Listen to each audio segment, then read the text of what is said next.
한 번의 성공은 운일지 몰라도 계속되면 실력이다. 한 번의 관심은 호감일지 몰라도 계속되면 진심이다. 한 번의 도전은 치기일지 몰라도 계속되면 용기다. 한 번의 발걸음은 지워질 발자국을 남기지만 계속되면 길이 되고, 한 번의 비는 지나가는 소나기지만 계속되면 계절이 된다. 한 번은 쉽고 계속은 어렵지만 삶을, 세상을 바꾸는 것은 계속되는 그 무엇. 그러니 멈추지 말고 나아가길. 가장 큰 힘은 계속되는 것 안에 있다. 책 읽는 다락방의 제이입니다. 우리나라의 교육 이념이 홍익인간이라는 건 다 아시죠? 잘 배워서 널리 인간을 이롭게 하자라는 뜻인데요. 지금 우리의 현실을 생각해 볼 때 이 이념이 공감이 되시나요? 지, 덕, 체의 균형을 강조하는 전인 교육은 또 어떠한가요? 교실 칠판 위에 화석처럼 걸려 있을 뿐 선생도 부모도 지금의 젊은 세대들을 보면서 왜 저러나 하고 문제만 얘기하며 세태를 탓하기만 하지 책임은 회피하려고만 하죠. 오늘 소개드릴 책은 성공의 문법이란 책인데요. 이런 현상은 비단 우리나라에만 국한된 얘기는 아닌가 봅니다.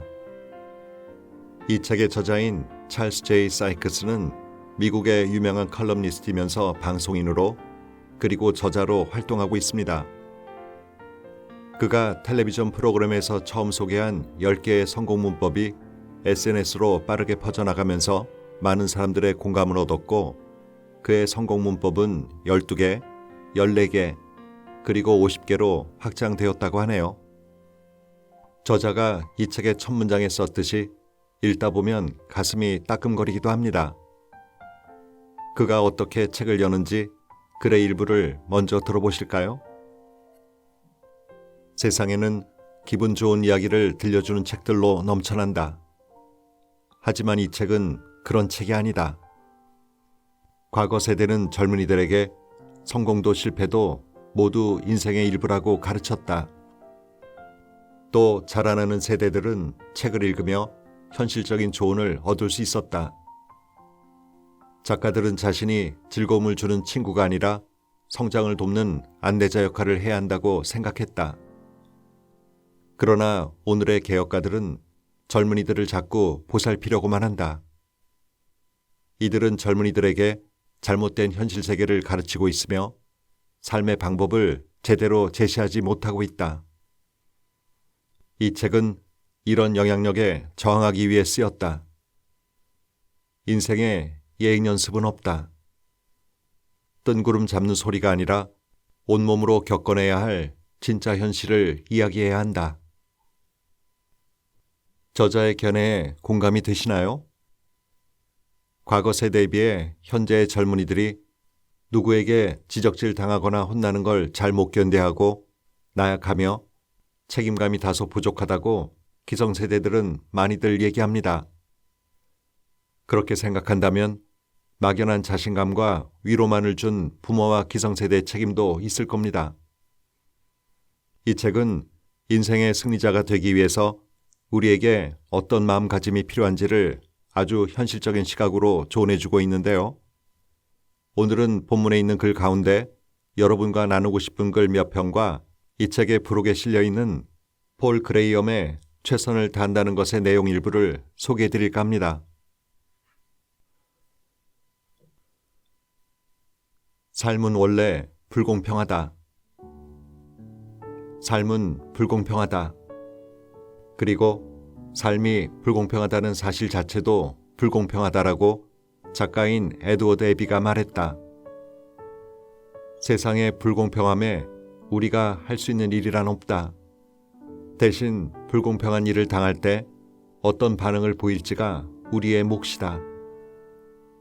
어떻게 반응하느냐에 따라 우리가 어떤 사람이 될지 결정된다. 유대인 포로 수용소의 생존자이자 심리학자인 빅터 프랭클은 이렇게 말했다. 인간이 가진 모든 것을 빼앗는다고 해도 주어진 환경에 어떤 태도나 방법을 취할지 결정할 자유만은 빼앗지 못한다. 우리는 정의감 때문이 아니라 삶에서 책임져야 할 일이 있음을 알았을 때 세상이 불공평하다고 말한다. 자기 행동에 책임져야 할 때, 선택하면 반드시 결과가 뒤따른다는 걸 알았을 때, 일을 해야 돈이 생기고 실수했으면 문제를 해결해야 하고 컴퓨터 게임만 하면 다른 사람들이 받는 보상을 얻지 못한다는 것을 알았을 때 우리는 세상은 불공평해 라며 투덜거린다. 그러나 그건 절대 불공평한 일이 아니다. 수많은 젊은이들이 자신을 특별한 존재로 여긴다. 너는 특별하다 라는 말을 귀에 못이 박히게 들으며 자랐으니 당연하다. 자아 실현을 하고 온갖 특혜를 당연시하면서 자부심을 키워왔다. 언젠가는 연예인과 데이트를 하고 쇼프로에 나가서 1등을 해 가수가 되고 고급 승용차를 몰게 될 거라 생각하는 젊은이들도 있다. 그러나 곧 실망에 익숙해질 것이다. 기대했던 것을 얻지 못하면 삶은 불공평해 보인다. 그러나 원하던 것을 얻지 못했다고 해서 삶이 불공평하다고 말할 수는 없다. 살면서 실망을 느끼는 게 당연한 일이지 세상이 우리를 괴롭히고 있다는 증거가 될 수는 없다. 전 세계적으로 굶어 죽는 사람들이 존재하는 건 불공평한 일이다. 그러나 멋지게 차려입고 놀러 다니지 못하는 건 불공평한 게 아니다. 국가가 진 빚을 우리가 떠맡는 건 불공평하다. 그러나 식구들이 잘 시간에 시끄러운 음악을 꺼야 하는 건 불공평한 게 아니다. 이제 우리 스스로가 선택할 차례다. 불공평해 라는 말을 끊임없이 외쳐댈 텐가? 아니면 인생에서 책임져야 할 일들이 있음을 깨닫고 어떻게 할지 배울 텐가? 버블랩, 이른바 뽁뽁이에 감싸여 성장한 사람에게는 삶의 불공평한 일들에 대처할 능력이 없다. 친구들 때문에 실망하고 선한 사람들이 병에 걸리며 스포츠 스타들은 무릎 부상으로 고생을 한다. 복권은 멍청이들만 당첨되고 전도 유망한 물리학자는 젊은 나이에 불치병에 걸려 평범하게 살지 못했다. 유명한 물리학자 스티븐 호킹이 태어나면서부터 휠체어 신세를 진 건 아니었다. 어렸을 적 그는 농구나 축구는 잘 못해도 17살에 들어간 영국 옥스퍼드 대학에서 조종선수로 활약할 정도로 활동적이었다. 영재로 알려져 대학 시절부터 스타 대접을 받던 호킹은 대학 3학년 때 갑자기 아무 이유 없이 넘어지거나 몸에 이상을 느꼈다. 21번째 생일을 보내고 전문의를 찾아가서 다양한 의료검사를 받은 후 호킹은 자신의 몸에 무슨 일이 일어나는지 알게 됐다. 그는 이름도 모를 희귀병에 걸렸고 치료법이 없어 병세는 악화될 거라는 말을 들었다.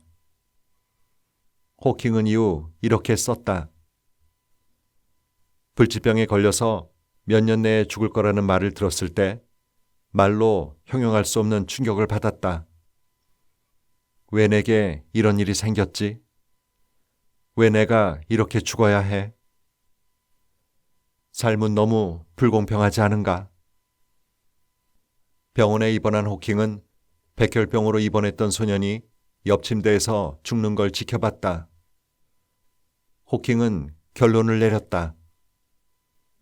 나보다 훨씬 심한 사람들이 있었다. 적어도 나는 고통을 느끼지 않았다. 나 자신이 불쌍하다고 생각될 때면 그 소년을 떠올렸다. 호킹의 상태는 심각해졌다. 신체 능력은 저하됐다. 그는 늘 죽는 악몽을 꾸거나 자신을 희생하여 다른 이들을 구하는 꿈을 꾸었다. 그러나 나는 죽지 않았다. 내 미래에 먹구름이 드리워져 있었지만 놀랍게도 나는 그 어느 때보다 삶을 즐겼다 라고 호킹은 썼다. 몸 상태는 나빠졌지만 과학 분야에서 그의 명성은 높아졌고 한 여자와 약혼도 했다. 호킹은 말했다. 약혼이 내 인생을 바꿨다. 간절히 살아야 할 이유가 생긴 것이다. 1974년 이후로 호킹은 혼자 밥을 먹지도 침대에서 일어나지도 못했다. 그럼에도 물리학 연구는 계속됐다. 1985년 호킹은 또 다른 질환을 겪었다. 폐렴에 걸린 호킹을 살리기 위해 의사들은 목으로 바로 공기가 들어가도록 수술하느라 기관을 절개했다. 이미 많은 시련을 겪었던 호킹은 이제 영원히 말도 못하고 24시간 병간호를 받는 신세가 됐다. 평생 휠체어에서 지내야 했다. 한동안 이 특별한 과학자는 다른 사람이 알파벳을 가리키면 눈썹을 올리는 식으로 문장을 만들며 대화를 나눴다. 그러다가 작은 컴퓨터와 음성 합성을 사용해 얘기를 나눌 수 있게 되었고 수많은 책과 수십 개의 과학 논문을 썼으며 대중에게 연설도 했다. 호킹은 세계에서 가장 유명한 물리학자가 됐다. 그에게는 자녀 3명과 손주 1명, 그리고 명예학위 12개가 있다. 그는 영국 과학단체인 로열 소사이티의 일원이 되었으며 미국 과학협회 일원으로 수많은 상을 받았다. 장애와 비극으로 점철된 자신의 삶을 어떻게 생각하느냐는 질문에 호킹은 이렇게 대답했다. 별다른 건 없어요. 가능한 한 평범하게 살려고 노력하죠. 내 건강이나 장애 때문에 어떤 일을 못해도 신경 쓰지 않으려 노력해요. 못하는 일이 많지도 않지만요. 호킹은 삶이 불공평하다고 투덜대지 않았다. 누가 호킹 앞에서 삶이 불공평하다고 불평할 수 있는가? 당신의 성공을 진실로 응원하는 친구가 진짜 친구다. 독일어에서 빌려온 샤덴프로이데는 다른 사람들이 실망하고 고통을 겪을 때 나는 즐거워한다는 뜻을 가진 단어다. 이 샤덴프로이데가 요즘 리얼리티 쇼의 기본 원칙이다. 샤덴프로이데와 대비되는 감정이 질투심이다. 다른 사람의 성공 이야기에 우울해진다. 질투심은 추한 감정이고 못난 삶의 태도다. 질투를 이상주의로 치장하려고 하면 정말 추해 보인다. 인류는 오랜 세월 이웃의 것을 탐해왔고 특히 이웃이 자기보다 좋은 물건을 가지면 화를 냈다.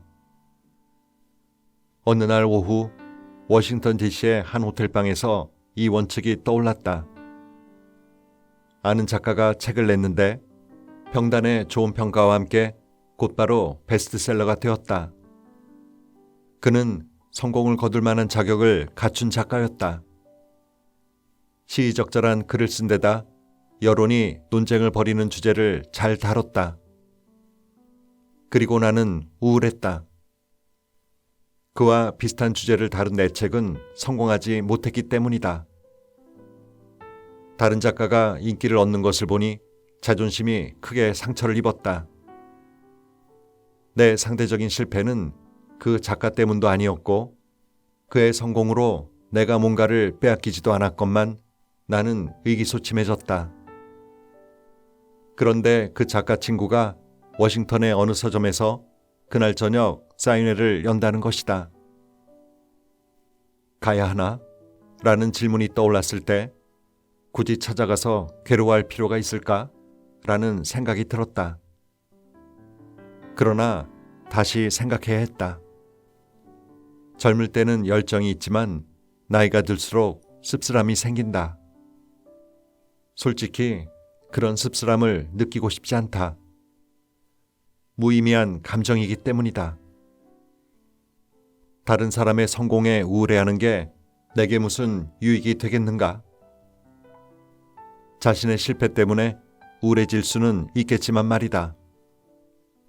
그러나 다른 사람의 성공 때문에 자신을 불쌍히 여기고 몸부림치며 괴로워할 이유는 없지 않은가? 괴로워한다고 글이 더 잘 써지는 것도 아니고 그의 책이나 내 책의 판매량이 달라질 리도 없다. 내 시간만 망치고 나만 고통스러울 뿐이다. 결국 스스로 점점 추해지고 자신을 패배자로 만든다. 추한 패배자가 되길 원하는가? 게다가 다른 사람의 성공으로 씁쓸해지는 게 습관이 될 가능성이 높다. 인생을 살면서 자신보다 더 큰 성공을 거둔 사람들을 수없이 만나기 때문이다. 형제자매, 친구, 혹은 그냥 아는 사람이 자신만의 팀을 만들거나 졸업생 대표로 뽑히고 시합에서 이기며 나보다 높은 성적을 받고 내 데이트 상대보다 훨씬 더 섹시한 이성과 데이트하며 더 좋은 대학에 입학해서 더 나은 직업을 얻어 더 비싼 차나 좋은 집을 사는 걸 곧 보게 될 것이다. 다른 사람들의 행운에 내가 어떻게 반응하냐는 그나 그녀의 성공에 아무런 영향을 미치지 않는다. 대신 내가 어떤 반응을 보이냐에 따라 내가 어떤 사람이 될지 결정된다. 나도 그날 호텔방에서 결정을 내려야 했다. 사인회에 갈지 말지에 대한 결정만이 아니었다. 영원히 속 좁은 사람으로 살면서 다른 사람의 성공에 분노할지 말지를 결정해야 했다. 그 작가나 내 책의 판매량은 내 맘대로 할 수 없는 문제다. 대신 친구의 성공에 내가 어떤 반응을 보일지는 스스로 결정할 수 있다. 나는 질투심을 극복하기로 결정했다. 그날 저녁 사인회에 참석해 그에게 축하의 말을 전하면서 악수를 하니 기분이 굉장히 좋아졌다. 그 후로도 살면서 누군가에게 좋은 일이 생겼다는 소식을 듣고 화를 낼 뻔한 적이 몇 번 있었으나 그때마다 그 호텔방에서의 오후를 생각했다. 여러분도 다른 사람의 성공에 질투하고 화내지 말자고 결정한다면 화낼 구실을 하나 없앤 셈이다. 쉽게 분노하는 사람이 되지 않기로 결정했음에 여러분도 만족할 것이며 사실상 이 결정 때문에 여러분은 자유를 얻을 것이다. 씁쓸하게 웃으면서 속을 부글부글 끓이는 사람들 중 한 명이 되기 싫지 않은가? 친구를 고를 때 이 원칙을 기억해라. 여러분의 성공을 질투하는 친구가 있다면 명심하라. 그는 진짜 친구가 아니다. 당신의 결점을 칭찬하는 사람은 당신이 가지고 있는 것을 빼앗고 싶어하는 사람이다. 후안 마누엘. 돈에 밝은 사람이 되라. 노스캐롤라이나 대학 메디컬 스쿨의 소아학 교수인 멜 레빈 박사는 말한다. 어린 시절부터 성공만을 수없이 경험하고 원하면 바로 만족감을 얻는 데 익숙해진 사람들은 학교에서 직장으로 옮겨갈 때 어려움을 겪는다. 크리스천 사이언스 모니터는 비현실적인 기대와 직장 생활에서의 현실이 충돌해 도움을 구하는 대학 졸업생의 수가 늘어났다고 보고했다. 한 졸업생은 계획한 대로 일이 진행되지 않아서 처세수를 알려주는 컨퍼런스에 돈을 내고 참가했어요. 라고 말했다. 그는 라디오 마케팅 회사에 들어갔는데 자신의 기대만큼 승진이 빠르지 않아서 사표를 냈다. 6개월 일했다고 프로그래밍 파트장을 시켜줄 수는 없지 않은가? 이는 용납될 리도 없고 불안 유발 요인이 될 테니 말이다.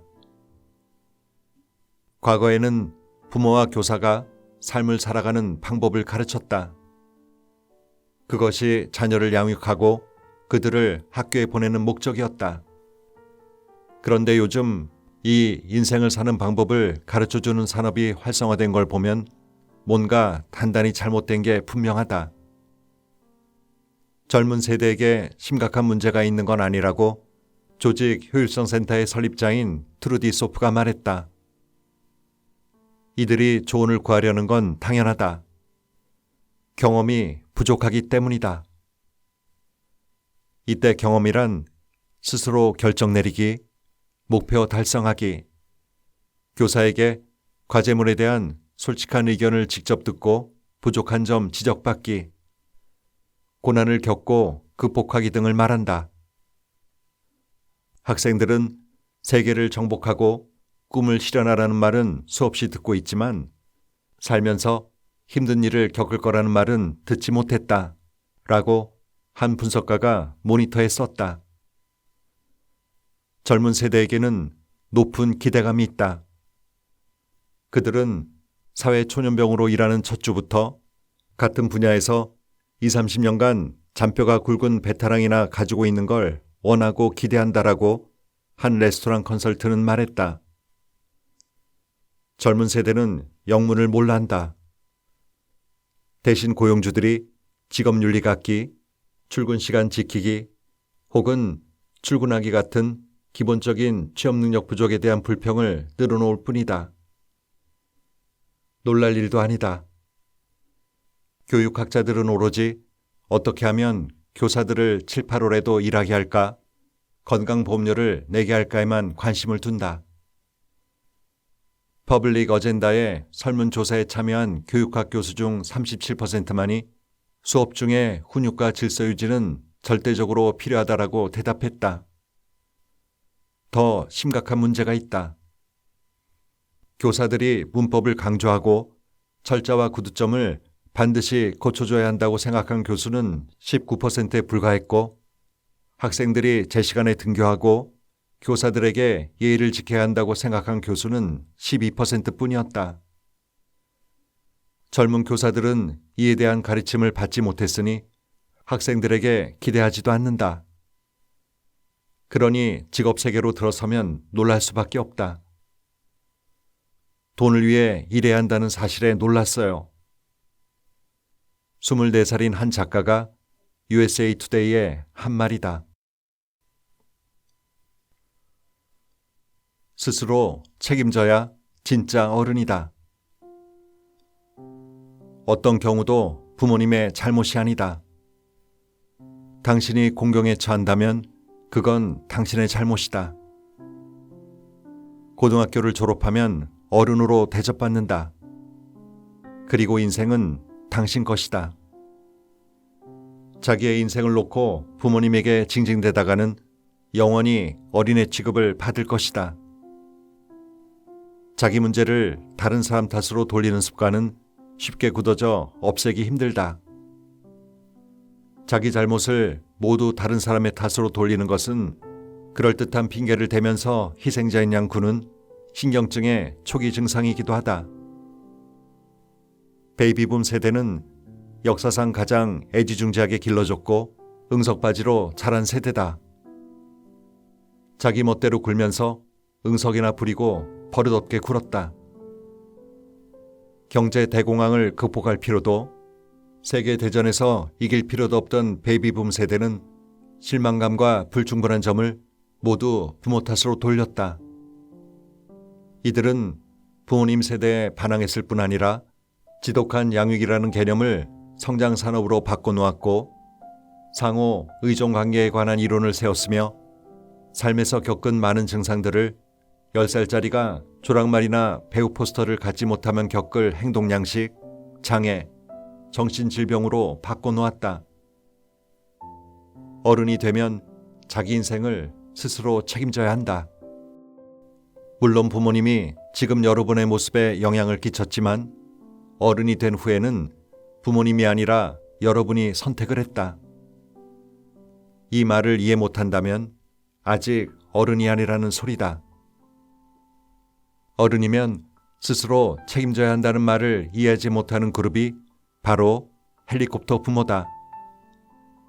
이들이 최근 대학 직원들을 상당히 괴롭히고 있다고 한다. 헬리콥터 부모란 다 자란 아이들 곁을 맴돌면서 수시로 점검하고 작은 일까지 꼼꼼하게 챙겨주면서 기숙사 방부터 수강 신청까지 간섭하다 보니 붙은 명칭이다.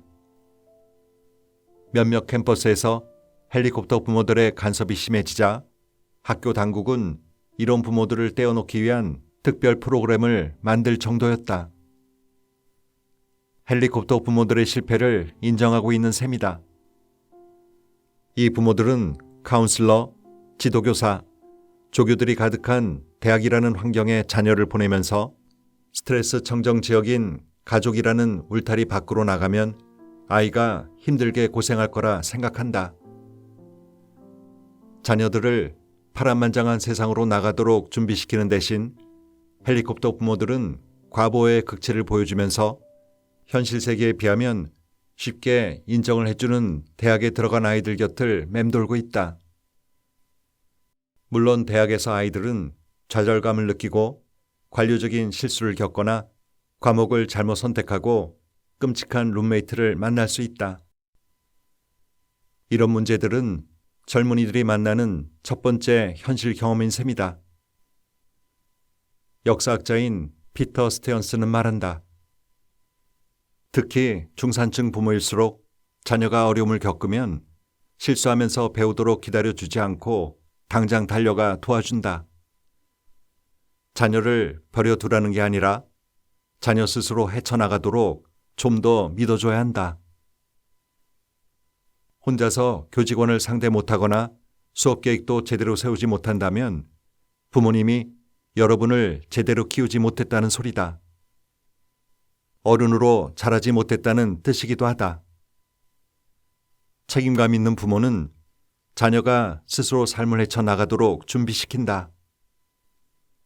헬리콥터 부모는 자녀를 내버려 두지 않는다. 베닝턴 대학의 심리학 교수인 데이비드 안더레그는 과도하게 자녀의 문제에 신경 쓰는 헬리콥터 부모를 다뤘다. 이들은 자녀를 대신해 모든 결정을 내려줘야 한다고 생각한다. 갓난아기 뱃속에 가스가 차면 두들겨 트름을 시켜줘야 좋은 부모다. 그러나 10살짜리 아들에게 문제가 생겼을 때 부모가 직접 일일이 해결해 줄 필요는 없다. 아들을 앉혀놓고 어떻게 할지 생각해 보도록 시키면 된다. 어느 정도 어려움을 견디다 보면 그 문제 때문에 세상이 끝나지 않는다는 걸 아들도 깨닫는다. 휴대전화 때문에 상황이 더 심해졌다. 휴대전화는 헬리콥터 부모와 걱정 많은 아들, 딸을 연결해주는 영원한 탯줄이 되었다. 젊은 세대가 부모에게 영원히 의존할 수 있게 도와줄 하이테크 탯줄인 셈이다. 과거 세대들은 부모가 중요시하는 것들을 습득하고 현실을 살아가고 무언가를 선택할 때 이를 어떻게 적용할지 배웠다. 그러나 안드레고 교수는 말한다. 휴대전화를 가진 아이는 뭘 해야 할지 고민할 필요 없다. 아이들은 엄마나 아빠한테 전화해 라는 말부터 배운다. 헬리콥터 부모는 직장에까지 출몰해 다 큰 어른이 된 자녀 대신 회사에 전화하거나 취업 인터뷰 자리에까지 나타난다고 기업체들이 밝혔다. 어떤 매니저는 가미가제 부모라는 이름을 붙였다. 가미가제 부모는 학생 지도상담 선생을 위협하고 입학관리처 직원들을 괴롭히고 맛없는 라떼를 만든 스타벅스 직원을 때려눕힌다. 22살짜리 직원의 부모 전화를 받고 입이 떡 벌어졌죠. 라고 한 매니저가 월스트리트 저널에 말했다. 취업 인터뷰 중 미래의 고용주에게 부모님과 상의하고 전화드릴게요. 라고 말하는 경우도 있다. 슈퍼 헬리콥터 부모가 전달하는 메시지는 이렇다. 당신은 내 아들, 딸의 판단을 믿어서는 안 돼요. 저도 못 믿으니까요. 자녀를 도와주는 것이라 생각할지 모르지만 20살이 넘은 자녀가 인생 문제를 스스로 해결할 정도로 독립적이고 자신감 넘치게 기르지 못했다는 걸 부모도 알고 있다는 소리다. 인생의 승리자가 되려면 반드시 책임지는 사람이 되어야 한다. 과거에 머물러서 그 과거가 지금 당신을 지배하게 놔둔다면 결코 성장할 수 없다. 분명 사람들에게는 저마다 지닌 장점들이 있다. 다만 그것을 찾으려고 노력하지 않을 뿐이다. 우리는 살아가면서 자신에게 질문을 던져야 한다. 나는 열정과 용기를 가진 사람인가? 나는 능력을 키우기 위해 어떠한 노력을 하고 있는가? 만약 이 질문에 자신 있게 대답하지 못한다면 다시금 힘차게 시동을 걸어야 한다. 능력은 과거의 시간을 뛰어넘는 힘에서 출발하니까. 오프라 윈프리. 폴 그레이엄의 최선을 다한다는 것. 최선을 다한다는 것은 무슨 뜻일까요? 학교를 다녀봤다면 비록 자신이 그렇게 열심히 하지 않았더라도 그게 어떤 의미인지는 대략 짐작할 수 있을 겁니다. 지금 나에게 학생 때보다 그 의미를 더 잘 알고 있느냐고 묻는다면 당연히 그렇다고 대답하겠습니다. 일단 무언가 위대한 일을 하고 싶다면 최선을 다해야 합니다. 나도 어릴 때는 그 점을 확신하지 못했습니다. 학교에서 주어지는 일은 너무나 다양하며 어떤 일들은 최선을 다하지 않아도 잘할 수 있었죠. 유명인들은 어떤 일을 별 노력 없이 쉽게 해내는 듯 보입니다. 정말 재능만으로 노력을 극복할 방법이 있는 것일까요? 나는 이제 그 답을 알고 있습니다. 그것은 불가능합니다. 학교에서 어떤 과목이 쉽게 느껴지는 이유는 기준 자체가 낮았기 때문입니다. 유명인들이 어떤 일을 쉽게 하는 것은 그들이 아주 오래 연습했기 때문이죠. 그래서 언뜻 보기에 쉬워 보였던 것입니다. 물론 그들에겐 엄청난 재능이 있는 것은 사실입니다. 하지만 재능만으로는 안 됩니다. 위대한 일을 해내기 위해서는 세 가지가 필요합니다. 재능, 연습, 노력입니다. 이 중 두 가지만 잘해도 어떤 일이든 뛰어난 성과를 낼 수 있습니다. 하지만 최고의 결과를 내려면 세 가지 모두가 필요하죠. 엄청난 재능과 수많은 연습, 그리고 무엇보다 그 일에 최선을 다해야 합니다. 빌 게이츠는 20대 때 가장 똑똑한 사람 중 한 명이었지만 무엇보다 자기 일에 최선을 다한 사람이었습니다. 그는 이렇게 말했습니다. 20대 때는 하루도 쉰 적이 없다.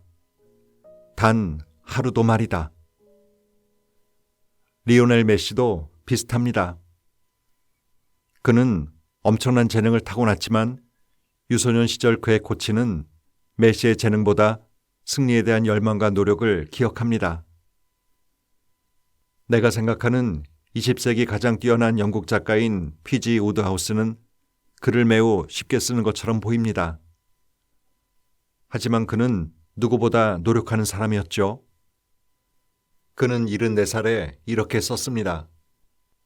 새 책을 낼 때마다 나는 문학의 정원에서 신레몬 하나를 주운 느낌이 든다. 천만다행히도 나는 모든 문장을 적어도 10번은 다시 쓴다. 어떤 문장은 20번을 다시 쓰는 경우도 있다. 너무 극단적이라 생각할 수도 있겠습니다. 하지만 빌 게이츠는 더 심하죠. 10년 동안 하루도 안 쉬었다니 말입니다. 이들의 공통점은 누구 못지않은 재능을 가졌지만 누구보다도 최선을 다했다는 것입니다. 사실 이 말은 너무 당연해 보이지만 실제로는 매우 어려운 일이죠. 뛰어난 재능과 엄청난 노력은 모두 귀한 것들이죠. 그렇다면 이 두 가지를 모두 가진 이들은 정말로 희귀합니다. 대부분 사람들은 둘 중 하나도 가지고 있지 않기 때문이죠. 하지만 정말로 특출한 사람이 되려면 두 가지 모두가 필요합니다. 그리고 재능은 바꿀 수 없기 때문에 위대한 일을 해내기 위해서 당신이 할 수 있는 것은 오직 엄청난 노력뿐입니다. 나는 매 순간 최선을 다하지 않으면 마음속에서 경고음이 울리기 시작합니다. 어떤 일에 최선을 다한다고 해서 무언가를 해내리라는 것은 확실치 않죠.